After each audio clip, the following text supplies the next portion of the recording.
Normal people become terrified of criminals. Shots were just fired. Police just came out and told us, and we're headed there right now.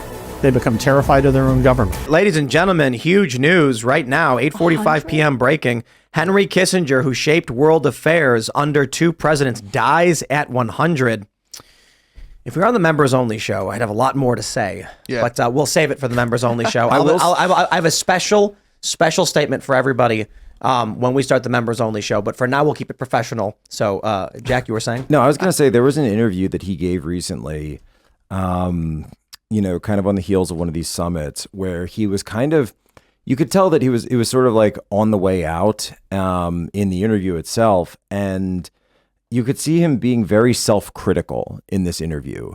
And, let's keep in mind that for all of his work during the Cold War, this was also a guy who was one of the main architects of globalism and the current system of that globalism. And, he came out and basically said, maybe we got it wrong and maybe we shouldn't have pushed for all of this open border stuff. Maybe we shouldn't have pushed for this migration stuff. Yeah. Maybe we should have realized that countries do have security concerns, and the John Mearsheimers of the world he didn't say all this, but it's clearly what he was referring to, because you could see that he was reflecting, I think, on and I remember I was at Davos where in 2022 where Kissinger came up and gave this huge speech blaming NATO for the NATO expansion on the war in Ukraine.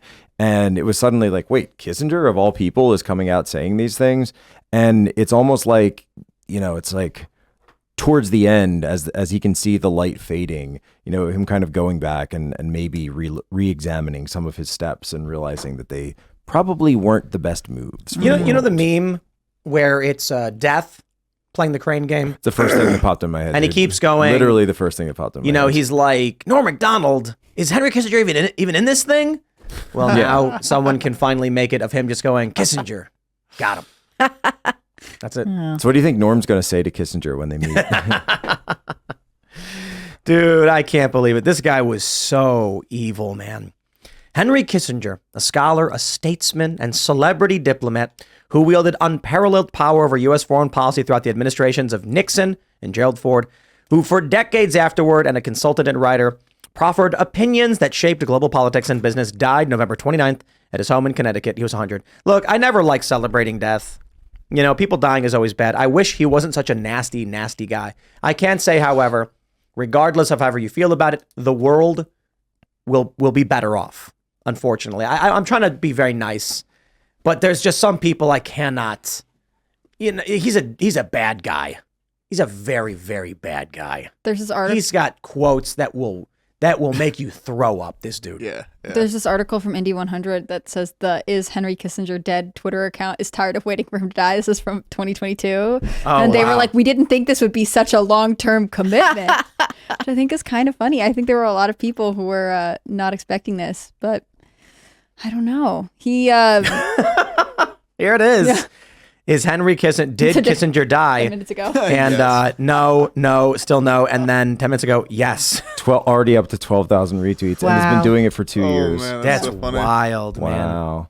There you Look, go. dude, he's an architect for so much foreign policy garbage, foreign intervention, nation building, disgusting racist comments. I mean, this dude is just, I could not imagine when I look at these serial killers and these really evil, nasty people who do really evil things, I'm like, yeah, there's real evil in this world. When I look at Kissinger, I'm like, but he was smarter about how he went about the awful things he did so he could maintain power while he did it.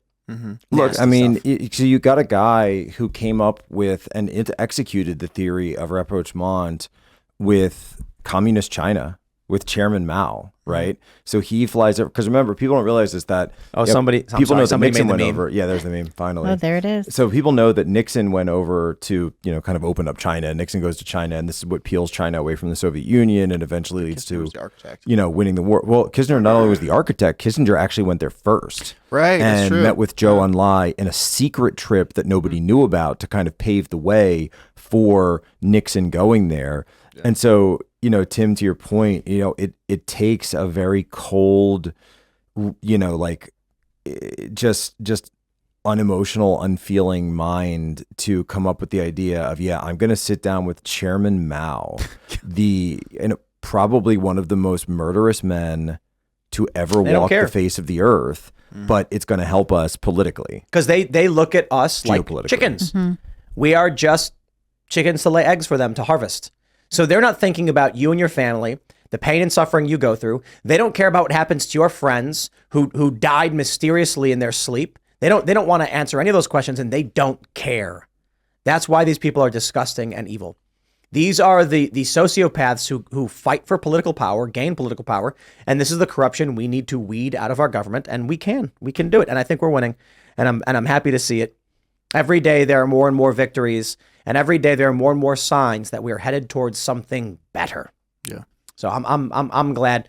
Again, I don't like ever, no matter who it is, having a celebration of some death, because the reality is the dude should have been a better person. You know, life is precious, even someone as awful as him. But you have to recognize sometimes there are people that cause too much destruction. And so at the very least, we can be like, well, Has Trump posted I'm not going to yet? cheer for his death, but I am going to be like, the world is going to be better off without his foreign policy ideas and all that.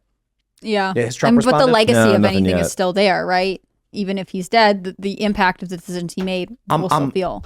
It's true, but I'm hoping we get a good Trumpian statement where he was like, sad day hearing Henry Kissinger died. He was a great man who did atrocious things and evil, and you know, Yeah. And he never support. Well, knowing Trump would be like, and he never supported me. And he never once came in, you know.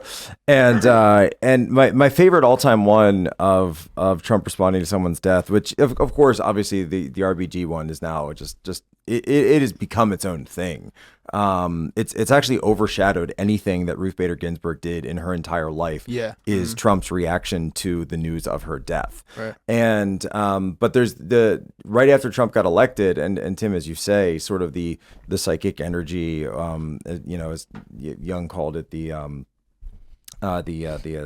world spirit, you know, this idea that you know the what's the phrase, the unconscious, the collective unconscious, The collective Thank you. unconscious. Collective yeah. unconscious. That he is my fourth show of the day. That when Trump was right after he was elected, before he was inaugurated, Castro dies, and then everyone's, you know, coming to him like, oh, Mr. President-elect, Castro is dead. He's passed away finally. It's like, you want to come up with a formal statement and, you know, put out something, you know, very magnanimous as the president. And Trump just picks up Twitter and goes, Fidel Castro is dead. Yeah. I was going to That's ask, great. wasn't Kissinger just in China recently? I feel like he was. I just saw news. It can be like a couple How days could he ago. possibly be in China? He's 100 years old. Yeah, Yeah, no, it there was makes it something about tough. him. I read it Just maybe his like a week ghost is ago. there? Does anyone? I'll look it up. I don't recall. He could have been at but- the ASEAN summit. Could he have- ASEAN, yeah, that's right, Which was in that's San right. Francisco. I saw that he was in China. I don't remember what it was exactly, but he had something to do with. He traveled back and forth. So he set up a foreign policy Obviously, shop. he that did was, a lot. Yeah. Yeah. That was very July 2020, July 22nd, 2023. Right. Kissinger I meets forget with what it top was, Chinese but I saw him in the officials. news a while ago. I don't remember what it Yeah, was. he's but you been can tell me. going back and forth to China ever since. The Yeah, for a long 1970s. time. Yeah, For a like very he was long first, and he kept doing it over and over and over. And so, I mean, if you want to talk about someone who's been, you know, just at the forefront of the U.S.-China relationship since it began in the modern era with Chairman Mao and the Chinese Communist Party, that's Henry Kissinger. And, you know, obviously someone who, you know, and I'm going to be actually flying to Japan tomorrow. So I'm speaking at CPAC Tokyo on Saturday. So, you know, I'm sure this will be kind of cast a different angle on a lot of the topics that we discuss, because, you know, when we're really looking at the system that we have now, the relationships, even the multilateral alliances that the United States has in East Asia, the security alliances, you know, it really was Kissinger who played a huge part in setting this all up. I just Interesting. messaged Cassandra. She was like, what's going on? What did I miss? And then she just said, I Oh, just gosh, screamed. Cass.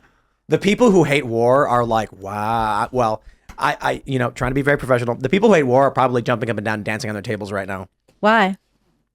Because The people who Kissinger's hate- oh, the people dead. who hate Because war. Of all Kissinger's dead. people, I right? heard the reverse thing. Yeah, the somehow. tankies People are who like hate war. Yeah. the people who hate tankies war. went like full.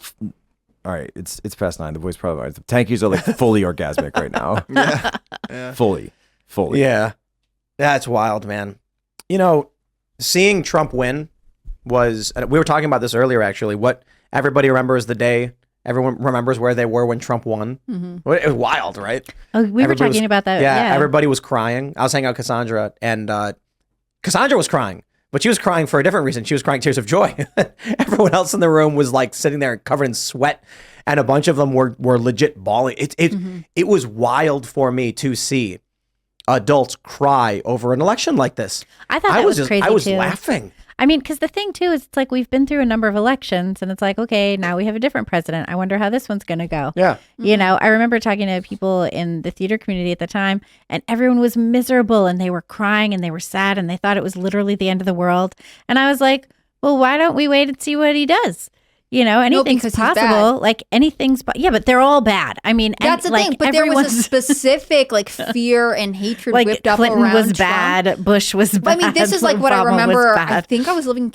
No, I wasn't living in Connecticut when I was still in Texas when Trump got elected, and so there were people. I was in college, and there were people who were so excited. I remember one of the fraternities got in trouble for hanging a like Trump 2016 banner out of their door. They had to like take it down. I think they got a fine or something. Then there was like all of these different like, you know, social justice organizations being like, we stand together, they will not divide us, whatever. They were allowed to do whatever they wanted. I mean, there was a complete divide and hysteria because it was totally built on the emotions of these people who felt as though their lives personally were threatened, as if Donald Trump would come down their chimney and personally Meanwhile, he be had mean the to them. first gay cabinet member. Yes. Yeah. Like, First okay. president I don't to know openly that support gay any marriage. yeah. right. I don't know that there is anyone who was afraid of Trump in 2016 who had accurate information on I mean, him. I was up in New York. I was at the party. That was pretty Right. baller. That was definitely one of the best nights. I was at the Sputnik office because that's where Cassandra had worked. At Yeah, the time.